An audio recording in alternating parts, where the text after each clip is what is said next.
Nah, kitab Imam Ghazali Ihya Ulumuddin itu sudah melahirkan banyak ilmu. Bapak tahu sekarang ada psikologi Islam, itu dari kitab Ihya Ulumuddin. Ya. Terapi Imam Al-Ghazali untuk psikologi itu lebih canggih daripada psikolog sekarang. Karena dia sebelum membersihkan orang, dia bersihkan dulu dirinya. Sekarang banyak gak psikolog stres? Banyak psikolog sama diri sendiri bingung gimana mau dibenerin orang lain. Ya. Nah, Imam Ghazali memberikan dulu jalan, bersihkan dulu dirimu. Kamu mampu membersihkan dirimu, baru bisa membersihkan orang lain. Kamu sembuhkan dulu penyakit batinmu, baru kamu dapat menyembuhkan penyakit batin orang. Itu Imam Al-Ghazali. Dan metodologinya sangat ilmiah. Dia meminjam ilmu kedokteran. Kalau kita belajar kedokteran, walaupun cuma belajar aja nggak jadi dokter, belajar sistemnya. Kan saya juga dapat kuliah untuk memahami kedokteran itu apa. Sekedar ingin mengetahui, oh begini modelnya. Seorang dokter ketika mendiagnosa, dia mencari penyebab penyakit seseorang, benar nggak? Maka sama-sama sakit kepala, sama-sama sakit perut. Kalau penyebabnya beda, obatnya bisa berbeda. Beda umur, beda obat juga, beda dosis. Nah, seperti itu. Imam Ghazali meminjam ilmu itu. Kenapa? Karena Allah menyebut qalbu bermasalah itu marad, penyakit. Jika penyakit zahir, caranya cari tahu dulu penyebabnya apa, maka kemudian didiagnosa indikatornya apa, baru diberikan obatnya. Nah, obat ini nggak boleh sembarangan. Obat itu harus sudah teruji. Imam Ghazali sudah mengujinya ke dirinya sendiri, baru kemudian kepada muridnya. Ribuan muridnya sudah mengalami ini. Maka kitab Ihya Ulumuddin sudah melahirkan banyak ulama, menghidupkan imam-imam besar, ya, ilmu-ilmu ulama-ulama kita terdahulu kemudian menjadi berkembang. Cuma sayang sekali orang-orang yang tidak faham kemudian mengatakan Ghazali ini nggak ngerti hadis. Oke, anggap dia nggak ngerti hadis. Kita ukur dulu yang ngomong ini baca kitab hadis banyak Ghazali nggak? Ya. Imam Ghazali itu khatam Ajza Ibnu Abi Dunya, khatam Sahih Bukhari. Saya nggak yakin tuh orang yang ngeritik Imam Ghazali khatam Sahih Al-Bukhari, kurang yakin. Ya. Imam Ghazali itu apa hadis yang dia tulis itu semuanya dihafal. Dan di dalam kitab Ihya Ulumuddin hampir 5.000 hadis yang dia tulis. Belum lagi riwayat-riwayat ulama. Kalam-kalam ulama sahabat tabi'in itu hampir kalau digabung menjadi sekitar 10 sampai 13.000. Kotor, hitungan kotor saya. Ya. Kalau hadisnya sudah terhitung hampir 5.000, jadi 4.800-an. Itu sama jumlahnya dengan satu kitab hadis yang ditulis oleh Imam Abu Dawud atau Imam Ibnu Majah, persis sama. Seandainya di dalamnya ada hadis dhaif, hadis palsu 300 kan yang udah terdeteksi dulu 300. Buang aja 300, sisa berapa? Kalau 5.000 kurangin 300, 4.700 masih bisa dipakai. Ya. Cuma karena mereka ikut-ikutan, ada yang komentar, ikut-ikutan komentar, ya. Padahal baca kitab Ghazali aja belum pernah. Kalaupun pernah cuma beberapa lembar. Cuma mendengarkan kata orang terhadap Ghazali, itu berarti taklid. Katanya anti taklid.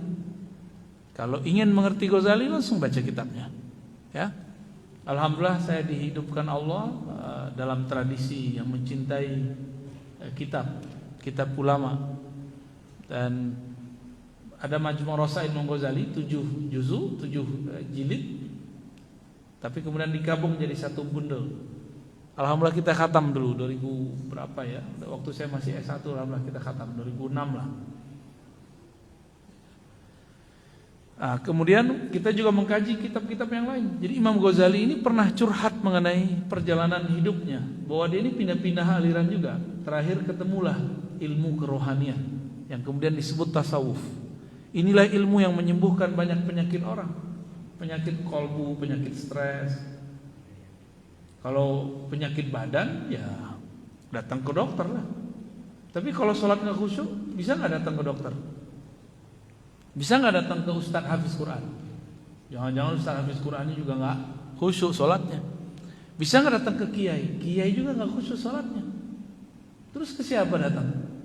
Nah, inilah yang ditawarkan Imam Ghazali. Maka ilmu ini melahirkan ilmu yang luar biasa.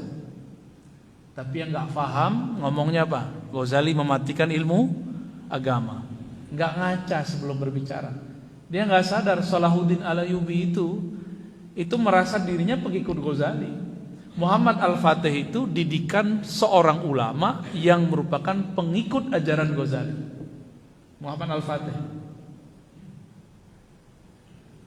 Salahuddin Al-Ayyubi itu ngikutin siapa? Syekh Abdul Qadir Jilani. Syekh Abdul Qadir Jilani mengatakan bahwa dirinya adalah pengikut Imam Al-Ghazali. Memang dipersiapkan. Makanya kitab beliau beberapa itu persis kayak kata-kata Ghazali diulang aja di situ. Enggak jauh beda, ya.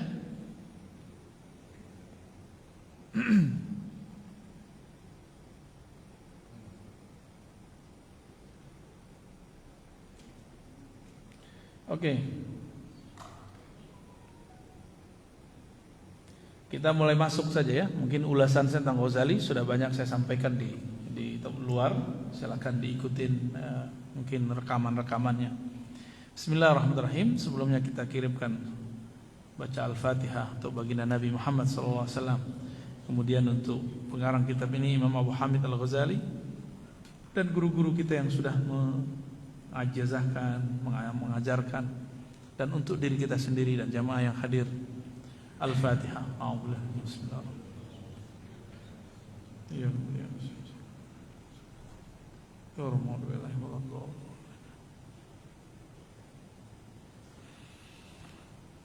وبسند المتصل الإمام الغزالي قال الحمد لله حق حمده والصلاة والسلام على محمد رسوله وعبده وعلى آله وأصحابه من بعده. Ini pembukaan aja ya. Amma ba'du. Nah, langsung masuk ke isi. Fa'alam, ketahuilah, ayyuhal haris ala iktibasil ilm. Wahai orang-orang yang menginginkan belajar ilmu, ingin mengambil ilmu. Al-muzhir min nafsihi, yang menunjukkan, menzahirkan bahwa dia ini mempunyai keinginan yang kuat. Annaka in kunta taqsidu bi talabil ilmi al-munafasata. Jika engkau berniat belajar satu ilmu untuk bersaing, berdebat. Ntar belajar dulu nih sama Ar-Razi untuk debat salafi. Oh, itu gak benar tuh, ya. Gak usah ngaji sama saya. Ya. Wah, saya mau debat deh besok ngelawan Ahmadiyah, ngelawan LDI. Gak usah. Itu gak benar. Niat ngaji ya ngaji, ya. Niat belajar ya untuk belajar, gak lebih. Annaka in kunta taqsid bi talabil ilmi al-munafasa wal mubaha wa taqaddum ala al-aqran wa istimala wujuhin nas ilaik wa jam'a hutami dunya fa anta sa'in fi hadbin dini. Jika tujuanmu bersaing, jadi PNS, jadi hakim, jadi dosen, niatnya mau jadi dosen PNS. Nah, dulu kan saya niatnya mau jadi profesor. Udah hilang Pak niat begitu. Udah enggak ada tuh. Dulu mau ngisi seminar, udah hilang tuh ya, karena saya dulu pernah sering ngisi seminar. Kenapa kemudian kita tidak meneruskan itu? Ya, kampus itu berpikirnya egonya tinggi, nggak mau memikirkan hal-hal yang orang sedang ribut di luar. Padahal orang-orang ribut di luar itu lebih urgent diselesaikan. Mana ada orang-orang kampus sekarang mau menyelesaikan persoalan yasinan orang debat tengkar Pak sekampung. Gak ada yang mau. Wah, itu urusan cetek ya, cetek bagi ente, bagi masyarakat bukan. Ya. Orang kampus mana mau bahas Sayyidina bid'ah tidak bid'ah. Orang udah debat, udah tengkar di sana sini. Bagi mereka bicarakan itu gak penting. Gak penting di kampusnya, di luar apa penting. Hidup kita kan di luar lebih banyak daripada di kampus, ya. Begitu juga yang tinggal di pesantren, ngerasa wah dalil ini mah dari dulu saya juga ngerti gitu. Berarti dia gak mau Pesantren itu sekarang udah kayak alien sebagian orang. Kampung, tinggal di satu kampung, tapi nggak ada kontribusinya kepada masyarakat. Nah, maka masih baguslah kita mendukung jika masih banyak pesantren yang dia mengajar, ada santri yang ditugaskan mengajar masyarakat, atau ustadz yang ditugaskan untuk membimbing masyarakat sekitar. Kalau enggak nanti kayak mercusuar, di bawahnya gelap, terangnya keluar. Ya, jangan salahkan umat kalau itu terjadi. Sekarang muncul lagi hal yang baru. Apa itu? Semua orang sekarang bisa ngaji. Lagi di mobil bisa ngaji, lagi di rumah mau tiduran bisa jadi santri, santri tiduran, santri kaum rebahan. Sekarang lagi tren istilah kaum rebahan ya. Wah, sambil rebahan bisa dengerin pengajian di rumah. Kalau kita nggak isi konten-konten ini dengan hal-hal yang baik, maka akan diisi sama yang lain. Maka wajib kita mengisi. Jadi kita support Pak. Kalau masjid ini ada kelebihan uang, dana, ya support anak-anak mudanya untuk membuat konten-konten yang positif. Tapi tunggu dulu, ustadznya harus difilter dulu. Ya, jangan malah bikin rame ntar. Ya, prosesnya panjang. Bisa belajar ke teman-teman di MRBJ itu. Panjang prosesnya, panjang. Lumayan berjibaku lah. Belum lagi dikata-katain, disesatkan. Belum lagi pengurusnya diteror dengan kata-kata neraka, bid'ah, sesat. Oh, macam-macam ya. Jadi panitia surga neraka dia. Jika maksudmu, ini masuk juga nih. Kita mau dakwah lewat channel YouTube. Termasuk antum yang operator nih. Niatnya mau bersaing sama channel lain, nggak boleh. Benerin niatnya. Kalau ya saya suruh turunin sekarang juga. Berhentiin dan apa istilahnya, take down semua video saya. Ya, kita nggak ada niat-niat begitu. Kita cuma berniat kajian-kajian ini dinikmati siapa saja. Kalau nggak, saya nggak mau datang ke sini Pak. Ya, dan saya tertarik itu cuma ngaji kitab. Kalau ngaji-ngaji lepas tuh nggak tertarik. Ngaji kitab berapa juga datang, ayo beli ngaji kitab. Mau datang berapa, ayo silakan. Karena kajian Ghazali ini mendidik saya untuk tidak membedakan jamaahnya berapa orang. Ya. Yang penting ada teman-teman media biar bisa, walaupun di sini hadirnya sedikit, tapi nanti banyak orang yang menikmatinya nanti. Itu yang penting. Target kita sekarang mengisi kekosongan itu. Konten-konten ini harus kita isi. Semoga para dai mulai melek. Jangan cuma mengejar bikin pesantren. Itu bagus, tapi ada yang harus dibangun sekarang. Membangun jiwa seseorang, karena mereka bisa dibangun lewat berangkat bekerja, pulang bekerja. Ya, semoga para dai kita mulai melek ya. Jangan cuma proposal mau bangun bangunan, tapi juga membangun secara virtual, ya, secara digital. Jadi teman-teman para YouTuber nih, YouTuber PA. Antum video diambil, biarin aja, ya, gak apa-apa, ambil aja. Tolong begitu. Niat mau cari duit atau mau cari ridha Allah, gitu aja. Ya. Kalau mau cari duit, udah, antum nyetor ke aneh. Ya. Bagi-bagi dong kita, ya enggak? Tapi kita niatnya dakwah. Bukan mau bisnis. Kalau mau bisnis jelas MOU kita ada. Ya. Kita nggak mau bisnis, kita mau dakwah. Kita mau mengisi konten-konten ini. Fastabiqul khairat aja. Gak usah kemudian menyerang channel-channel yang lain, menyerang masjid yang lain, gak usah. Kecuali kita diserang, kita bid'ah-bid'ahkan, disesat-sesatkan, ya sebatas menjawab hak jawab ya boleh-boleh aja.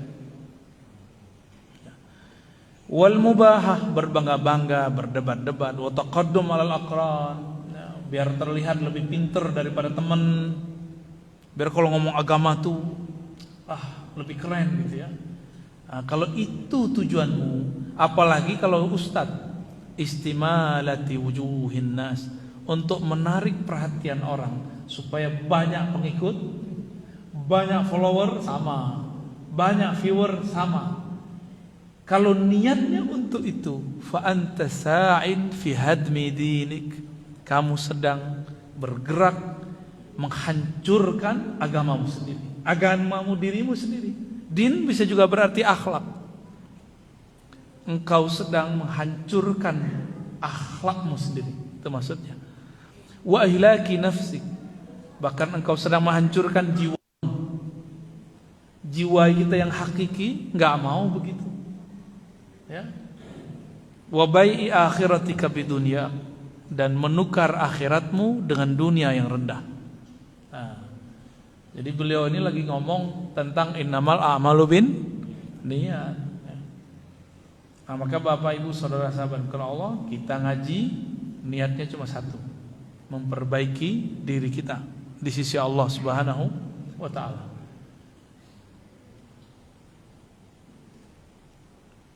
Yang anehnya, nah ini mohon maaf nih kalau ada guru-guru di sini. Guru ngajar di sekolah ngasih motivasi ke anaknya apa? Gimana motivasinya? Ntar kamu jadi presiden, ntar kamu jadi hakim, ntar kamu jadi ini, ntar kamu jadi itu. Begitu nggak sekarang? Itu pantangan pendidikan Islam, tarbiyah Islamiyah, pantangannya itu. Kita boleh bercita-cita, tapi tidak boleh jadikan itu niat. Nah, itu dua hal yang beda. Cita-cita boleh, tapi bukan jadikan itu niat. Dua hal yang berbeda. Kalau niatnya seperti tadi, muallimuka mu'inun laka ala isyanik, gurumu pun termasuk orang yang sedang menjerumuskan kamu kepada maksiat. Nah, kalau pola-pola kampus kan sekarang begitu, benar nggak? Yang paling beruntung itu kampus saya, Pak, jurusan apa? Kampus Usuluddin. Usuluddin, Fakultas Usuluddin tuh nggak jelas mau jadi apa tamatnya.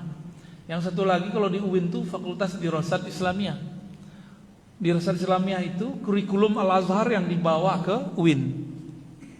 Cuma lebih canggih, wajib masuk kelas. Kalau Al-Azhar kan gak wajib. Gak tahu kalau sekarang. Terus Al-Azhar mahasiswanya gak ada presentasi. Kalau di S1 UIN, di Dirasat Islamiyah, itu presentasi dalam bahasa Arab. Maka jangan heran ntar tamatan Ciputat UIN bahasa Arabnya kadang lebih fasih. Kadang, gak semua ya. Kadang Arabnya Arab ala Ciputat. Itu plek semua kurikulum, bahkan ditambahkan itu mahasiswa presentasi, menulis makalah, terakhir nanti mereka nulis skripsi, dan itu tidak ada di Al-Azhar. Di Al-Azhar S1 mahasiswa masuk ke ruang hall gede kayak teater atau kayak nonton bola, nggak ada absensi dulu. Saya nggak tahu kalau sekarang, saya belum nanya lagi. Ya, masuk aja. Yang penting kuliahnya, ujiannya, yang penting ujiannya hafal korornya apa, mukorornya apa, buku diktatnya harus dihafalin, harus ngerti. Maka jangan heran ya, ada orang sekolah sana tapi tidak membawa ajaran Al-Azhar. Jadi jangan heran nanti kuliah di Al-Azhar tapi tidak bawa ajaran Al-Azhar. Ya mohon maaf aja nih. Ya. Karena sudah yang menyerang saya dari mereka banyak juga. Padahal yang akidah saya akidah Al-Azhar, fikih saya ngikutin Al-Azhar, tasawuf saya ngikutin Al-Azhar. Karena guru saya Syekh Hasan itu S1, S2, S3 Al-Azhar. Ya. Ulama yang paling berpengaruh lah dalam diri saya dalam bab ulum Islamiyah. Ya. Baik. Nah, kami dulu diajar betul supaya jangan berniat aneh-aneh ketika kita belajar. Ya. Wa syarikun laka fi khusrani. Kalau gurumu memotivasimu supaya jadi ini, jadi itu, jadi ini, jadi itu. Seperti saya dulu dididik di sekolah dulu. Oh, guru kita begitu waktu sekolah. Ya. Ntar kamu jadi ini ya, ntar kamu jadi ini ya. Akhirnya itu menyiksa juga. Gak bisa membedakan cita-cita dengan niat ya. Cita-cita mah boleh apa aja, niatnya jangan. Karena niat itu berbarengan dengan perbuatan. Baik. fa huwa kaba'i sayfin min qat'i tariqin wa man 'ana 'ala ma'siyatin walau bi syatri kalimatin kana syarikan fiha. Ya. Dan dia, ya, gurumu menjadi ba'i sayfin. Ya, dia kayak menjual senjata dari perompak atau jadi orang yang qati' tariq. Dulu di zaman sekarang udah nggak ada ya. Kita kalau pergi ke suatu tempat, di tengah jalan itu ada orang yang akan merampok bawaan kita. Kayak film-film jadul itu loh, film-film Cina itu ya. Lagi di bawah pas di lembah, nggak ada orang, tiba-tiba ada penyamun, apa namanya? Ya, apa? Perampok. Dulu zamannya ayah Buya Hamka masih begitu. Zaman Buya Hamka, siapa nama ayahnya? Haji Rasul Syekh Abdul Karim. Itu masih begitu. Masih begitu, ya.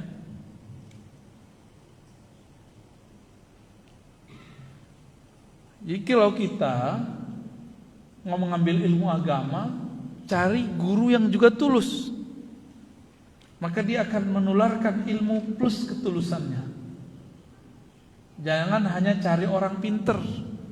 Kalau cuma mencari orang yang pinter, dia cuma menularkan kepintaran tapi tidak menularkan keikhlasan. Ya, itu bedanya. Maka jangan tergila-gila dengan hafalan. Cari hafiz Quran yang tulus. Tulus itu nggak bisa dengan menghafal. Tulus itu belajar interaksi dengan orang yang tulus, baru dapat ketulusan. Tulus itu kayak kita kalau berteman dengan orang harum, jual parfum ya ikut harum, itulah. Itu perbedaannya. Wa in kanat niyatuka wa qasduka fi ma bainaka wa bainallahi ta'ala min ta'allumul ilm hidayah duna mujarrad riwayah fa abshir. Jika niatmu dan tujuanmu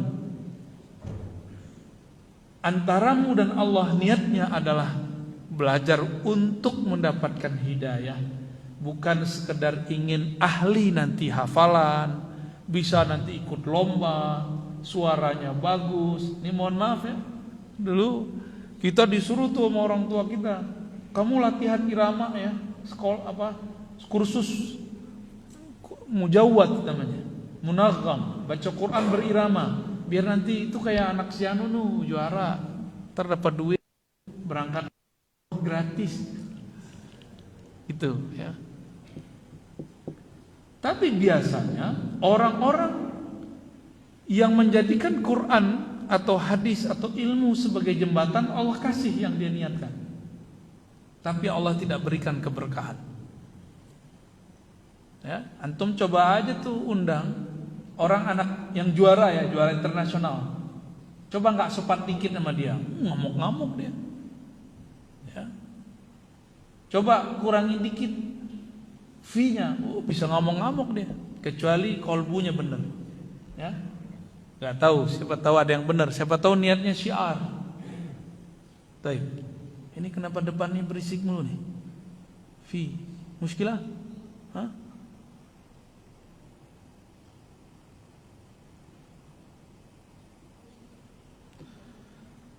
Jika niatmu belajar itu mendapatkan hidayah, hidayah itu turunnya ke otak, ke akal atau ke kolbu? Ke kolbu, benar. Hidayah turun ke kolbu. Kolbu itu kaitannya dalam tubuh yang zahir jantung, dalam kaitan yang batin disebut hati, tapi bukan hati liver ya. Nah, jika maksudmu mendapatkan hidayah, fa'abshir, maka bergembiralah engkau. Fa innal malaikata tabsutu laka ajnihataha. Karena malaikat melebarkan sayapnya untukmu, seperti disebutkan dalam hadis Imam At-Tirmidzi ya, idza masyaita, jika engkau jalan. Jadi Bapak Ibu ini kalau tadi berangkat ke masjidnya niatnya untuk itu, untuk apa?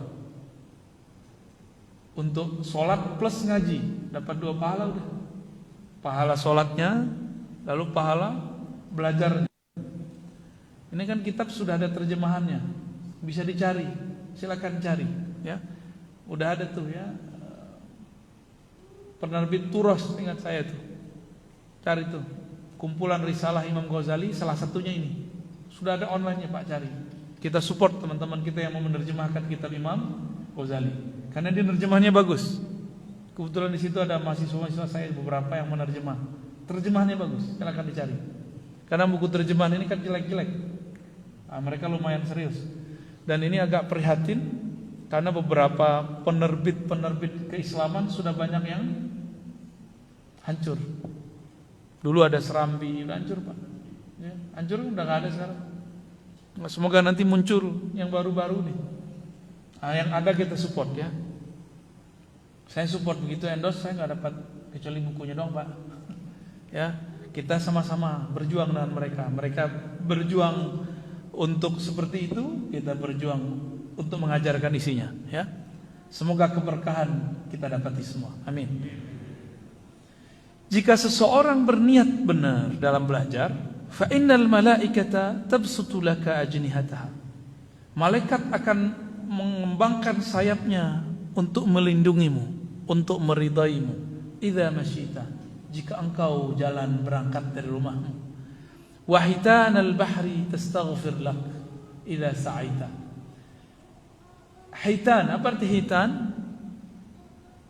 As-samak, fish, apa arti fish? Fish bahasa Inggrisnya ikan.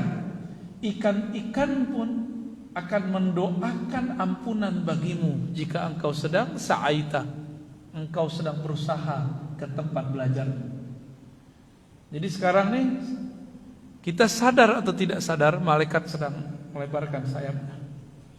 Lalu jika ada makhluk-makhluk di air, maksud Nabi, jika yang di air aja doain kamu, apalagi yang di darat, gitu maksudnya. Semut-semut itu doain kita, hewan-hewan itu doain kita semua tuh. Tastaghfir laka idza sa'ait. Mereka memohonkan ampunan bagimu jika engkau mengejarnya, mengejar ilmu itu. Syaratnya tadi bukan mau debat ya. Sama nih, tim media ini bukan mau monotes boleh, tapi bukan karena si monotes itu, ya. Tapi karena niatnya satu aja, mau dakwah, selesai, titik. Jika Allah beri beberapa sedikit hiburan, ada fee-nya dari apa? Ada fee dari YouTube ya. Ya syukurlah antum. Ya itu alhamdulillah. Kalau enggak ada masalah juga.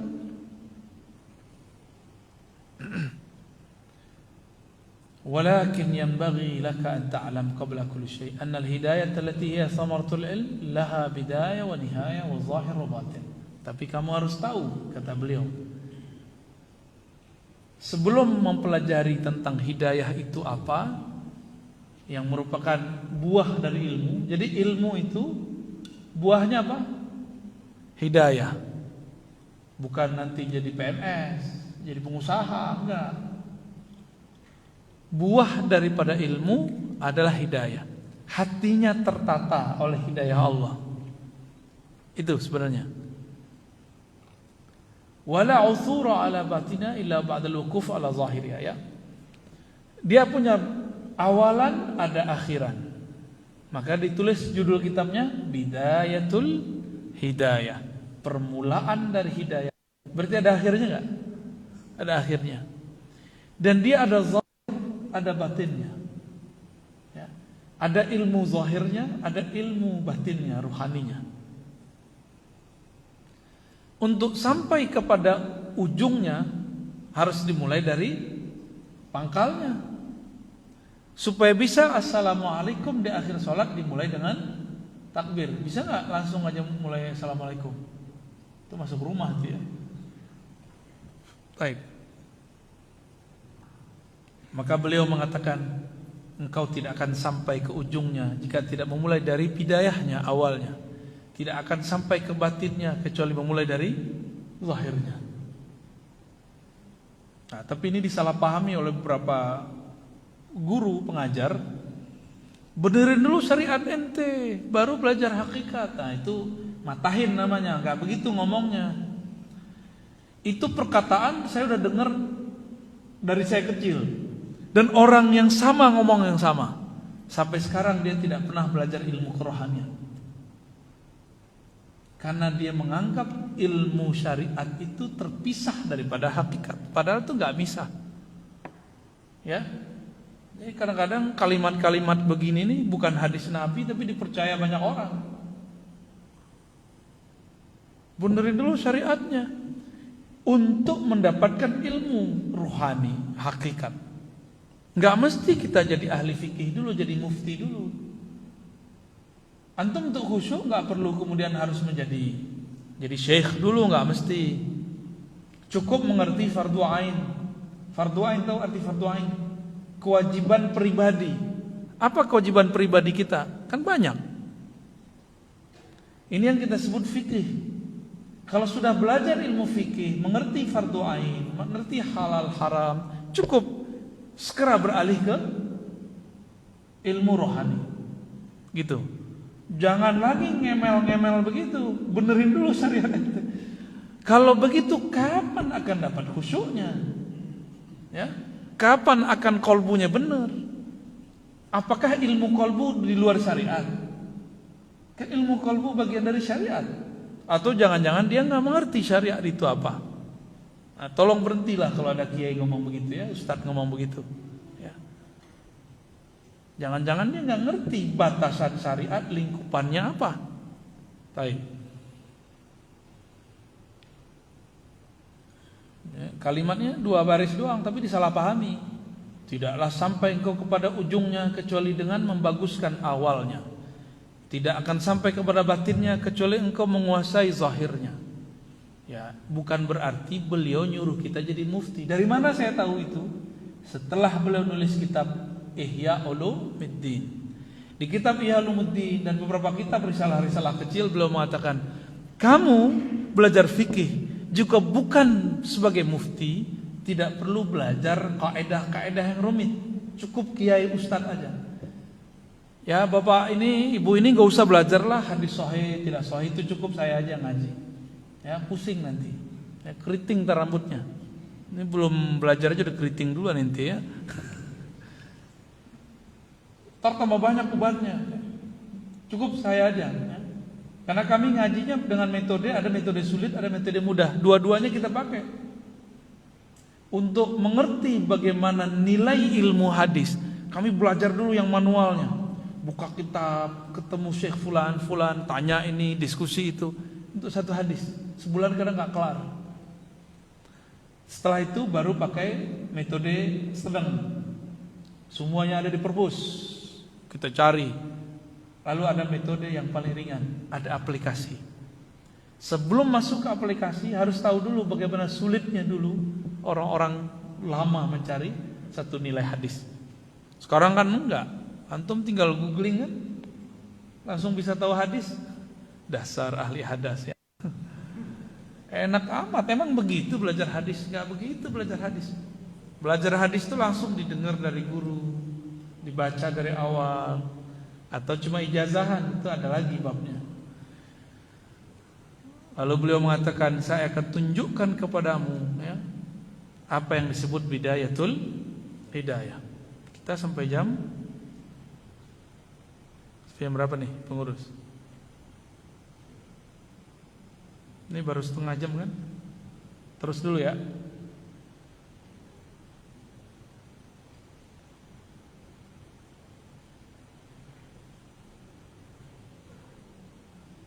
Jadi beliau ini kasih indikator dulu. Ketika ada orang datang, kata beliau, in sadafta qalbak ilaiha ma'ilan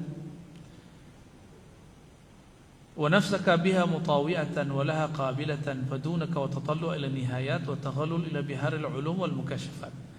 Kalau belum mengerti ilmu fardu ain, kita maksudnya ilmu yang kita butuhkan sebatas keperluan harian kita, jangan dulu masuk ke ilmu rohani. Bisa berbahaya. Tapi ingat, tidak perlu sampai harus menjadi kiai gitu. Kalau belajar kayak antum ini kan nggak perlu belajar nahu sorof kan? Tersarap pak, nahu sorof, sarap. Cukup kami, kecuali beberapa tuh ada yang saya lihat bisa lah. Tapi kalau enggak, bukan guru ngaji, bukan pengajar, bukan dai, bukan orang yang tamatan pesantren, ya enggak usah. Nikmati terjemahan, ya. Nah, ini ilmu-ilmu basic. Apabila ilmu yang zahir fardu ain kamu belum matang, terus kamu ingin belajar ilmu rohani, fadunaka wa tatallu ila nihayat, sebaiknya kamu hindari dulu belajar ilmu-ilmu yang mengarah kepada rohani. Ini kata beliau, ya. Kenapa? Karena jika engkau ingin belajar kerohanian sebelum mengerti bab akidah dengan baik, rukun iman aja yang 6 itu cukup tuh, matengin itu. Kemudian bab sholat, rukunnya apa, wudu, segala macam itu dipelajari. Yang penting-penting aja. Kalau sudah matang di situ, udah oke, sehingga sehari-hari kita tidak canggung lagi, baru masuk ke ilmu rohani. Jika tidak, kan banyak nih yang ngotot belajar ilmu rohani, ilmu tasawuf sebelum matang yang tadi. Apa kata beliau? Fa'lam anna nafsakal ma'ilata ila talabil ilmi hiya nafsul ammara bisu. Itu kamu niat belajarnya, motivasinya bukanlah dari kebeningan kolbu, tapi dari an-nafs al-ammarah bisu, tapi dari jiwa yang memerintah kepada keburukan, disebut ammarah bisu.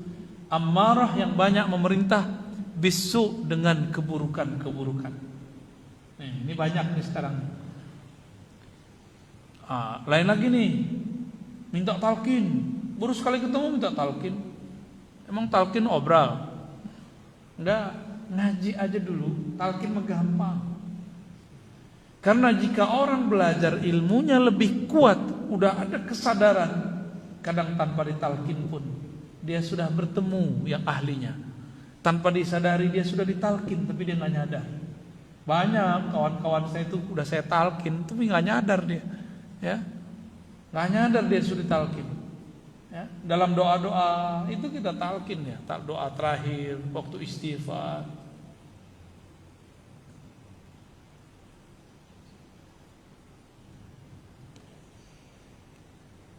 Wa qasduhu ayurawija 'alaika syarr.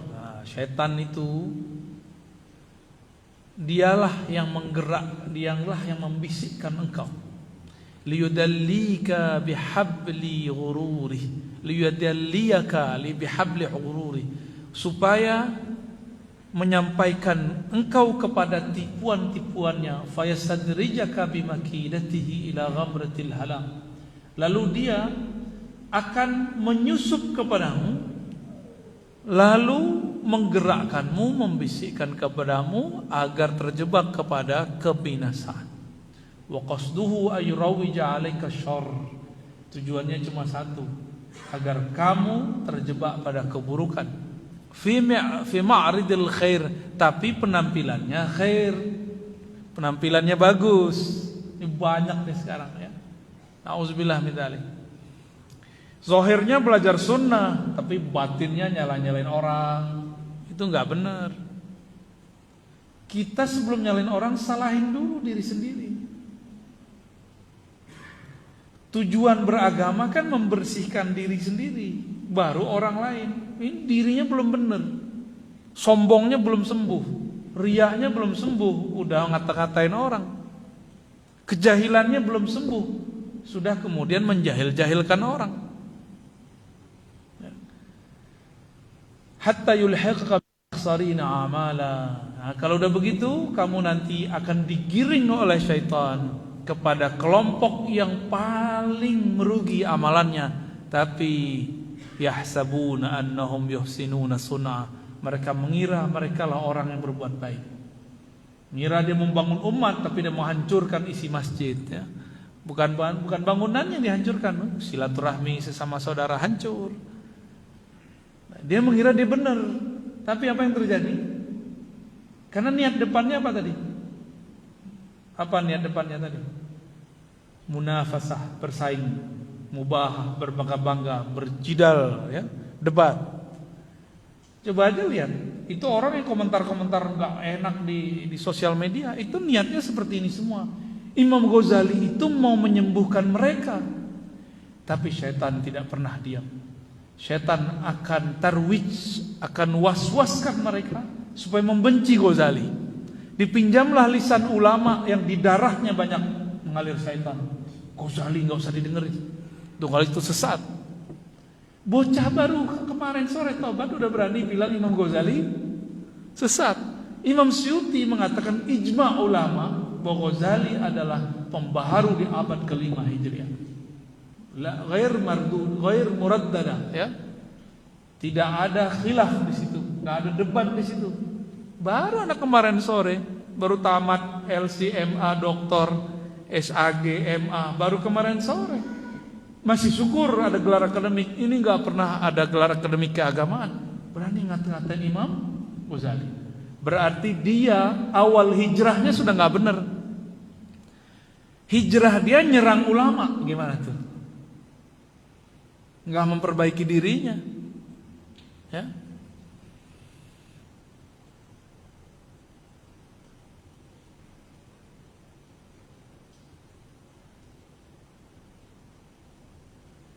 Gimana kira-kira? Banyak gak begitu sekarang?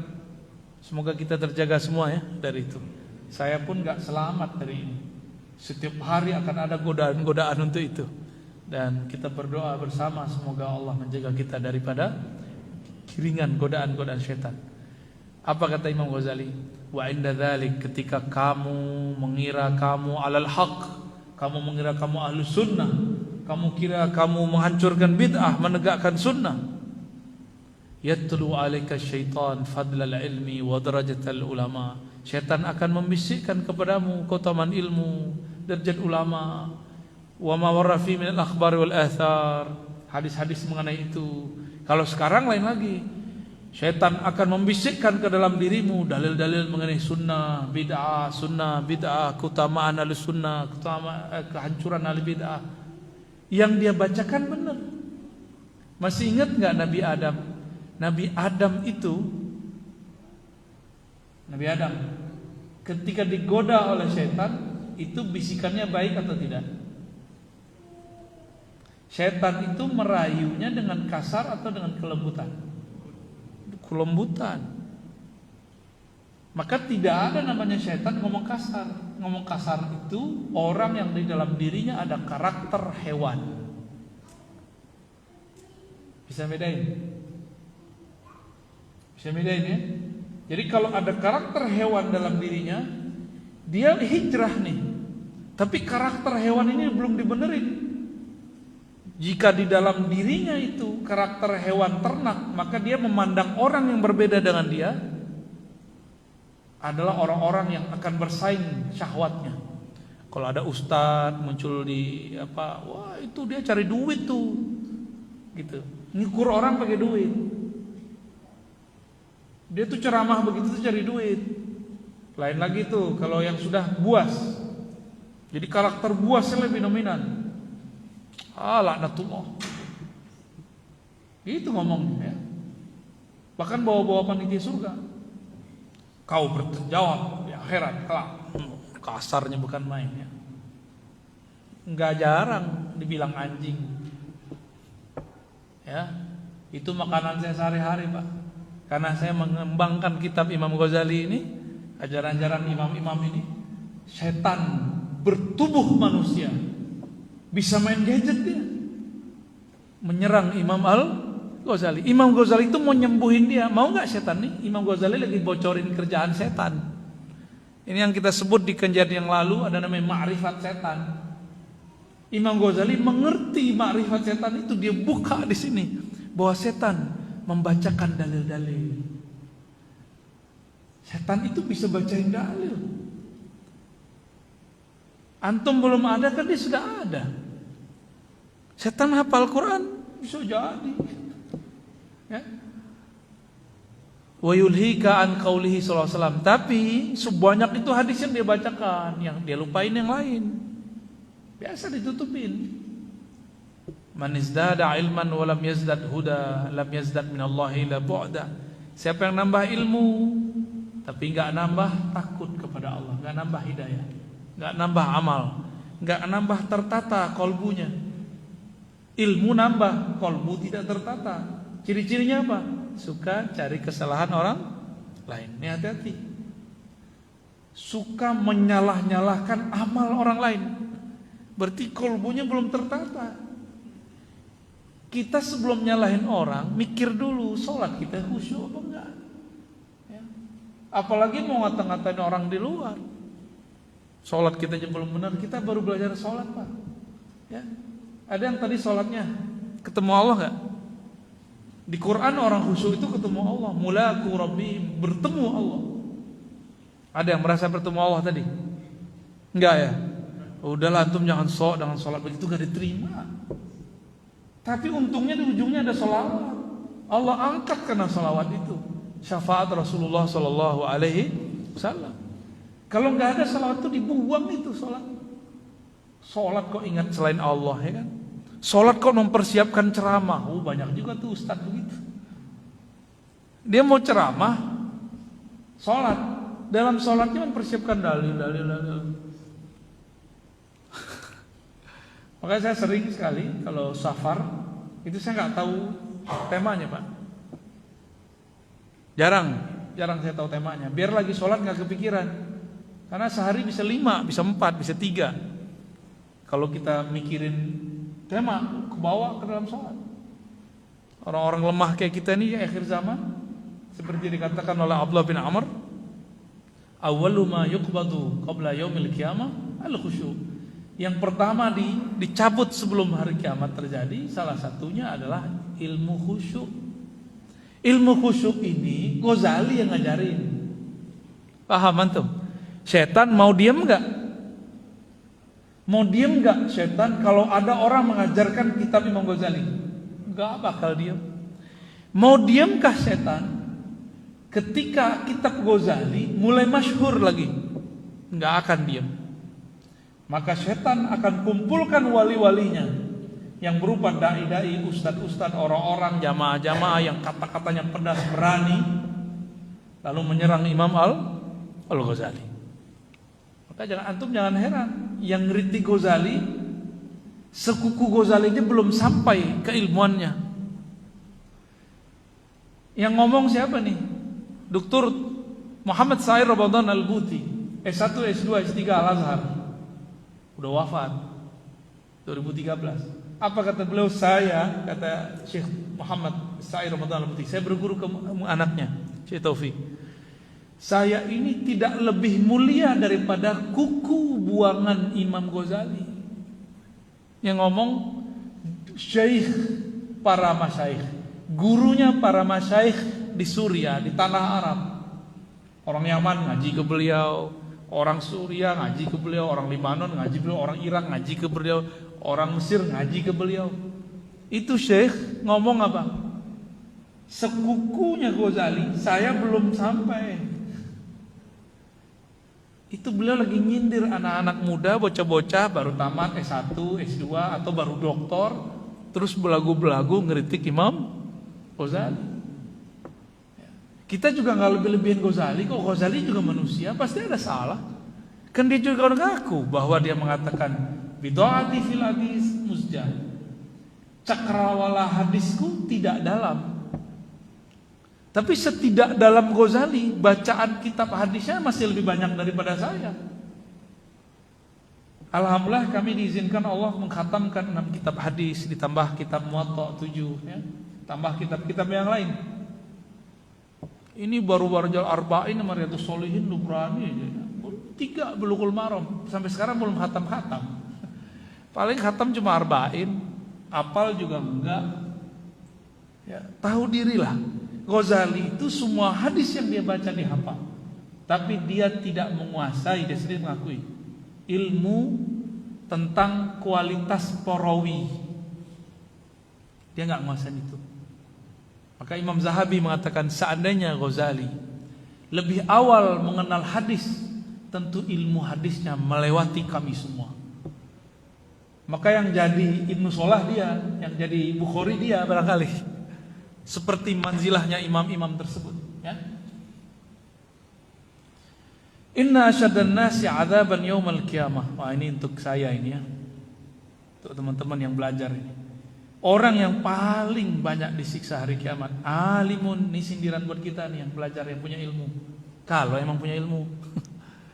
Orang alim lam yanfa'hu Allahu bi ilmi. Tapi ilmunya tidak bermanfaat di sisi Allah. Maksudnya apa enggak manfaat? Ilmu ain lam mim. Biar manfaat, lamnya dimundurin, mimnya dimajuin. Amila, alima, amila, alim, amil. Dalam ilmu huruf ini bukan cocok logi, ini kembaran. Jadi saya pernah belajar ilmu huruf dan itu emang Allah sengaja pasangkan ilmu, al-ilmu bila amalin kasyajari bila thamar. Kita ngapalin gitu dulu dari pesantren. Ilmu tanpa amal seperti pohon tanpa buah. Bapak kalau ada nanam pohon gak berbuah, niatnya mau ngambil buahnya gimana? Ganti gak pohonnya?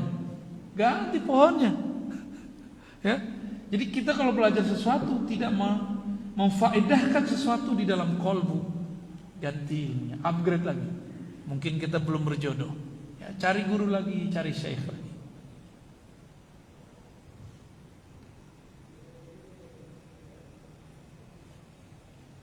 Dalam hadis yang lain, ya, ini hadisnya sahih ini. Marartu lailata usriya bi ila sama. Aku diperjalankan ke langit. Bi aqwamin tuqarradu shifahuhum bi maqarid min nar. Tapi ada satu kaum, ada beberapa kaum, aqwam banyak malah. Beberapa golongan mereka itu memotong sendiri lidah mereka. Ini teguran buat kami-kami yang ngajar ya. Bi maqarid, dengan gunting-gunting neraka. Marhaban Ustaz Zuni. Fakultu, Nabi nanya, man antum? Kamu siapa? Gitu. Jadi Nabi dialog dengan orang yang tadi neraka. Berarti Nabi diperjalankan kemana? Ke masa depan. Kok bisa? Mesin waktu itu kan Allah itu sendiri. Allah mengatakan anad dahru, akulah sang waktu. Akulah mesin waktu. Akulah pencipta mesin waktu. Allah mau taruh kita ke belakang, mau sekarang, mau nanti, itu suka-suka Allah Subhanahu wa ta'ala. Pernah punya firasat? Seakan-akan kita ngelihat sesuatu, berarti Allah perjalankan sesaat. Apalagi Rasulullah sallallahu alaihi wasallam, ya. Faqalu, lalu mereka berkata, kunna na'mur bil khair wa la na'ti. Kami dulu ngajak orang berbuat baik tapi tidak pernah mengamalkannya. Ya. Kami haramkan bank. Kami haramkan bank tapi kami pakai isinya. Kami pakai kartunya. Hati-hati loh ya. Sekarang banyak nih teman Ustaz Zuni mengharamkan bank, tapi fulusnya dari bank dia mau. Betul Ustaz ya? Jangan-jangan antum bagian lagi. Mengharamkan bank berarti harus mengharamkan produk bank. Produk bank apa? Fulus, duit. Ente wajib haramkan semua. Siap gak? Jadi mikir-mikir kalau mau mengharamkan sesuatu. Ya.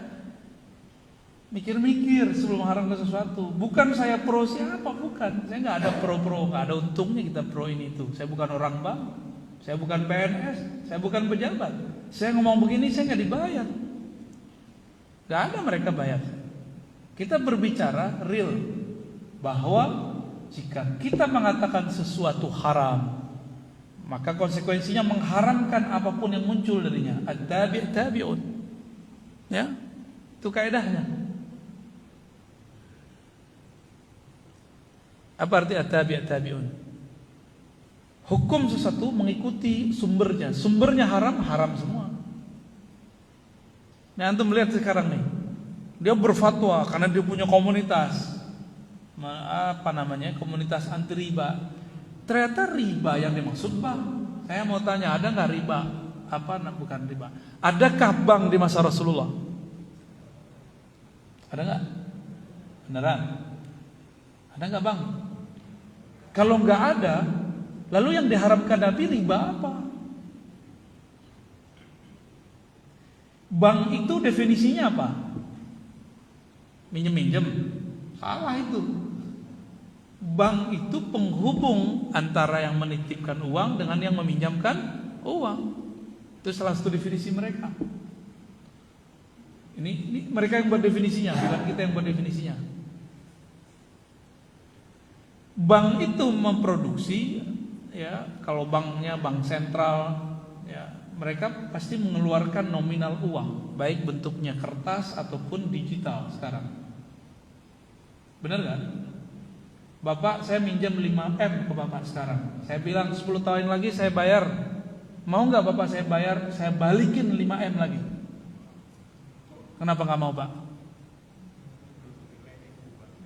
Wih, riba loh, Pak.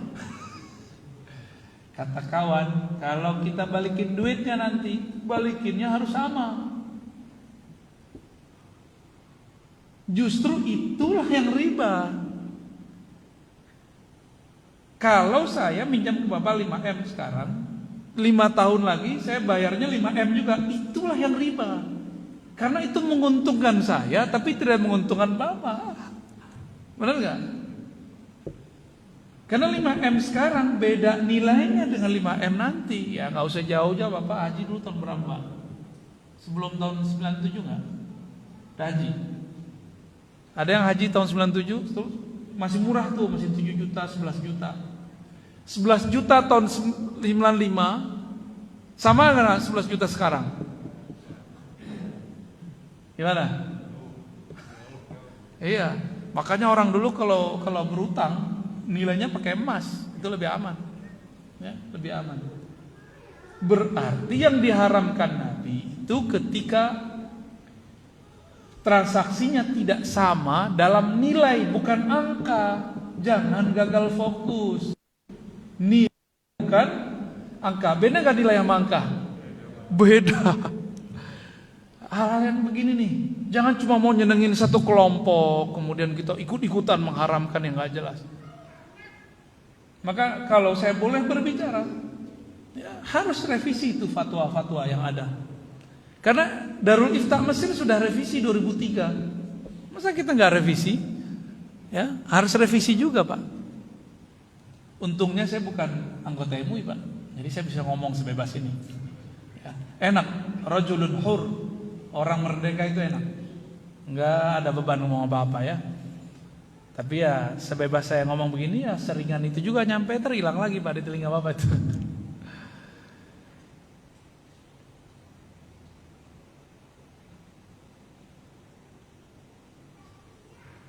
Udah jam 9 kurang 10 ya. Nah, kira-kira ini pengantar daripada kitab Imam Al-Ghazali. Next, kalau umur kita panjang, saya masih mau datang. Ya, dia membagi nanti macam-macam karakter watak orang dalam menuntut ilmu. Jadi dia bagi ada beberapa, 3 ya. Nah, insya Allah next kita lanjutkan, insya Allah. Gak ada diskusi kan? Ada pertanyaan? Oh, silakan, Pak.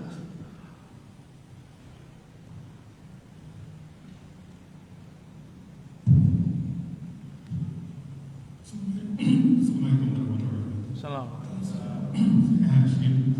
Di kalau nggak salah Pontianak atau Padang waktu itu ada yang tanya ke dia tentang dia itu kalau nggak bisa juga bagus, kemudian nggak bisa juga bagus rasanya. Kemudian Buya mengatakan bahwa itu yang perlu dibenahi ada 4. Dari dunia, dari kalbunya, kemudian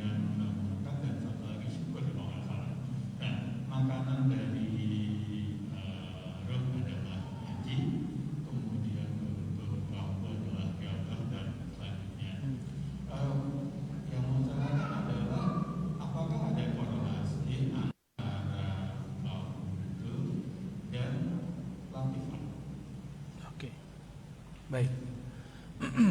Ini pertanyaan advance sebenarnya. Apakah ada korelasi kolbu dengan titik-titik yang ada di dalam diri? Namanya latifah. Latifah itu biasa dipelajari dalam tarekat Naqsyabandiyah, Qadiriyah, Samaniyah, ya, Syatariyah dan beberapa tarekat lain. Tapi yang banyak pakai itu Naqsyabandiyah dan Qadiriyah, ya. Dan cabang-cabangnya. Kan Samaniyah ini salah satu cabang dari Qadiriyah.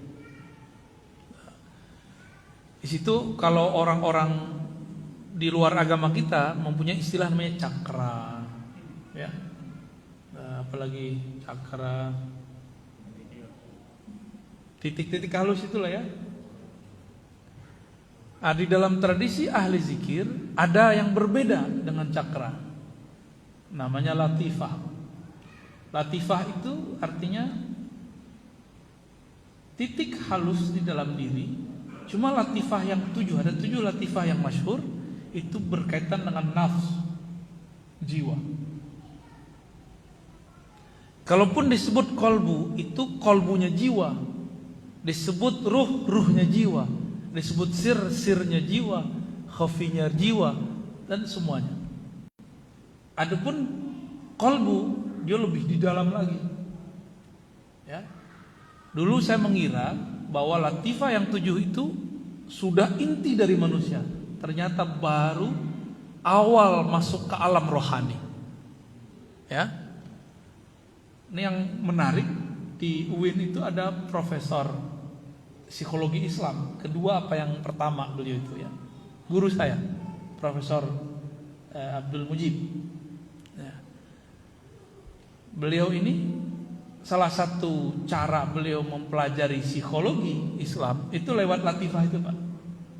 Sebenarnya latifah itu pengembangan kitab Imam Ghazali, Ihya Ulumuddin. Jadi kalau ingin meluruskan, membenahi jiwa kita, mulainya dari titik terhalus di dalam diri.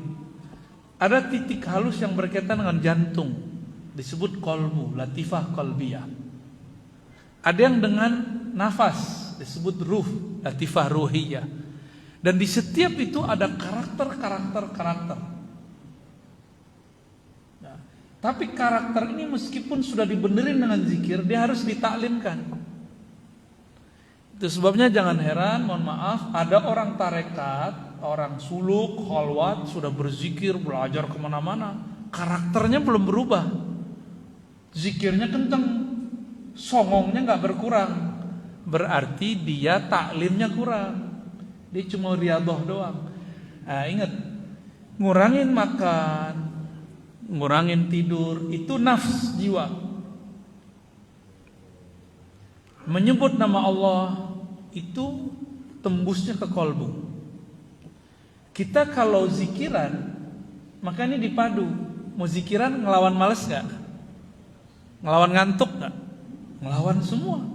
Maka di saat kita zikrullah memberi makan untuk kolbu, si nafsnya sedang diikat, dimujahadahkan, diriyadhahkan, gitu. Maka Nabi SAW dididik oleh Allah. Awal turun surat kedua, Qumil laila illa qalila, surat Al-Muzammil. Kan ada yang mengatakan Al-Muddathir. Sama-sama, kum, berdirilah kamu, bangunlah kamu. Tapi yang Al-Muzammil ini lebih dahsyat. Kenapa? Itu adalah mujahadah, wahai yang berselimut, maksud Nabi Muhammad. Maka Nabi Muhammad itu namanya Al-Muzammil, Al-Muddathir, itu nama Nabi itu. Wahai yang berselimut, bangunlah malam hari meskipun sedikit. Berarti badan kita nih, jiwa kita pengennya tidur, tapi Allah mengatakan bangun. Nah, itu namanya mujahadah, Pak. Mujahadah bahasa Arab artinya usaha keras melawan kebiasaan diri. Itu arti dari mujahadah. Riyadhah, latihan yang dilakukan berulang-ulang untuk mendidik jiwa. Bisa bedain ya? Mujahadah artinya apa? Lupa kan? Tapi paham ya? Saya nggak bisa ngulang lagi, muncul begitu saja terjemahannya. Jadi kalau kita sedang bermujahadah, sedang berusaha untuk melawan karakter hewan tadi. Hewan makan, tidur. Kalau dia hewan ternak, kalau dia hewan buas, marah. Kalau orang ini jadi ustadz, karakter dia belum bener, nyerang orang terus Pak. Ya. Jadi kenapa ada ustadz sangar, ini masalah di dalam dirinya. Ilmunya udah cerdas, otaknya udah oke, hafalannya udah bagus, tapi karakter di dalamnya belum dibenerin. Setan gak mau membiarkan hafiz Quran, ustadz bergelar, kolbunya selamat, jiwanya diriyadhoin, gak mau. Maka setan bisikkan agar dia membaca kitab-kitab yang isinya menyerang kitab-kitab ini. Jadi mohon maaf, kitab itu gak semuanya benar. Yang benar cuma kitabullah, kitabnya Allah Subhanahu wa ta'ala. Banyak kitab-kitab bermasalah ya, saya kan tiap hari aku baca kitab. Itu kita ngerti, wah ini ada masalah, ini orang kena ini nih, bisa dicek. Kalau baca kitab tuh jangan bayangkan penulis ini kayak Rasulullah. Dia kan manusia biasa, nulis pakai bahasa Arab. Sama kayak antum bisa nulis pakai bahasa Indonesia. Coba kalau hidup di sono, besar di sono, bisa nulis juga pakai bahasa Arab. Jadi jangan, kita nggak usah terlalu berlebihan melihat satu teks Arab. Ya. Jadi ada kaitannya Pak, tapi baru kolibnya kolbu, bagian terluarnya kolbu, dia baru masuk ke jiwa. Jadi kita itu kalau dibuat badan, akal, jiwa, kolbu, fuad, apa lagi? Lub, ruh. Bisa ngulang nggak? Bisa diringkas. Saya ringkas. Badan, jiwa, kolbu, ruh. Mau diringkas lagi? Bisa. Zahir, batin. Zahir itu sampai ke jiwa. Akal, jiwa, tubuh itu zahir. Makanya mohon maaf, jangan GR dulu kalau sudah belajar Thariqah Naqsyabandiyah, Qadiriyah, Samaniyah, badan bergetar, merinding-merinding, badan panas dingin. Itu baru biasa itu. Ya, itu baru mubtadi ente itu, jangan merasa diri spesial. Ya. Terus melihat cahaya turun, ya salah, memang gampang sama setan itu ya. Ya. Lebih hebat tim media kita nih ada cahayanya. Lebih terang cahaya gitu. Ya. Jadi zikir tuh nggak nyari-nyari kilauan-kilauan, nggak ada urusan kita zikir mau cari kilauan-kilauan. Tapi di beberapa majelis thariqat ini saya sedihkan, baru si murid merasakan bergetar, melihat siluet cahaya, langsung diangkat jadi mursyid atau jadi wakil mursyid. Rendah amat standarnya, ya. Itu mah mainan setan itu, ya, mainan setan semua itu. Setan mana mau dia, mau orang-orang mau usul, mau mengenal Allah SWT, enggak ada mau. Makanya wajib taklim. Saya dari dulu mengatakan taklim, talqin belakangan. Taklim, zikir yang begitu nanti mudah, gampang caranya. Kurikulum zikir itu di tangan kita semua. Tapi saya bertahun-tahun sudah mengamalkan zikir itu bersama kawan-kawan. Kok akhlak kami gak berubah? Songong tambah songong Pak, tambah banyak zikir tambah songong. Serba, kopiah. Biasanya kan saya pakai lidah ya, rasanya dang. Kalau udah pakai begitu, duduknya udah beda Pak. Saya mursyid, saya khalifah, saya wakil talqin. Aduh, biasa. Saya sudah selesai zikir sekian. Kadang-kadang keceplosan ngomong ke orang, saya nih udah dapat ijazah dari fulan. Kalau tahadus menima boleh, tapi kalau pamer jangan. Oh, saya udah selesai nih khataman zikir ini. Ya salah, hindari yang begitu-gitu ya. Ini mencederai diri kita. Antum nih zikir berhari-hari, bertahun-tahun, terus mengatakan saya sudah zikir sekian tahun, udah batal itu semua. Efeknya batal. Ya, bagaimana caranya supaya nggak kena? Ngaji. kitab Ihya Ulumuddin atau Bidayatul Hidayah, biar nggak terjebak. Jadi kalau ngaji kitab ini, nanti dia ajarkan zikir baru klop. Ada juga majelis tuh di Jakarta Selatan, saya nggak usah sebut namanya deh. Ya. Udah 20 tahun ngaji kitab Ghazali, nggak pernah diajarkan zikir. Ya sama aja, zikir kolbu loh Pak ya, bukan zikir subhanallah alhamdulillah, itu mah gampang.